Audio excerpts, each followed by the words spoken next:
disa prej lutjeve apo përmendjeve të Allahut Azza wa Jall që ka preferuar i dërguari sallallahu alaihi wasallam që t'i themi në këto ditë.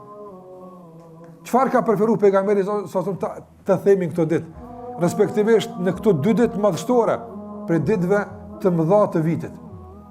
Në ditën e Arafatit ka preferuar duke thënë se fjala më e mirë që e kam thënë unë dhe pejgambert para meje është la ilaha illallah wahdahu la sharika la lahul mulku wa lahul hamdu wa huwa ala kulli shay'in qadir. Mëdhëruar atë mundësi që Allah e ka jap Ibrahimit alayhis salam, e Musa alayhis salam, e Isa alayhis salam. Atë mundësi që Allah e ka jap Idrisit më herët të Hudit, e Nuhit alayhis salam, e gjithë pejgamberëve.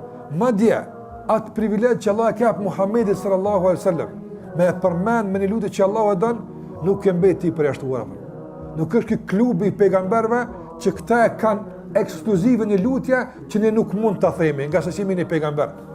Andaj shikojmë na ka lejuar që ne ta themi të njëjtën që e ka thënë më të mirë në mundshme Muhamedi sallallahu alaihi wasallam.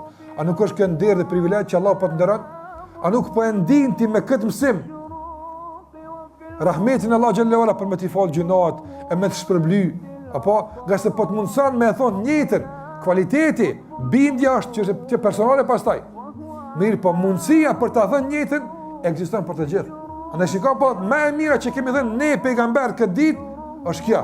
Nuk ka thonë pejgamberi sallallahu alajhi wasallam fjala më e mirë që kanë thonë pejgambert e Allahut është një fjalë që son ju kallëzoj juve, po ju përmend diçka tjetër. S'ka kështu. Mirë, po shikoj, ka thonë la ilaha illallah wahdahu la sharika la. Edhe kjo ka kuptimin e vet. Pse kjo shprehje? Andaj këto ditë janë ditë e madhërimit të Allahut Azza wa Jall. Ditë kur ne edhe një herë rikonfirmojmë tauhidin ton.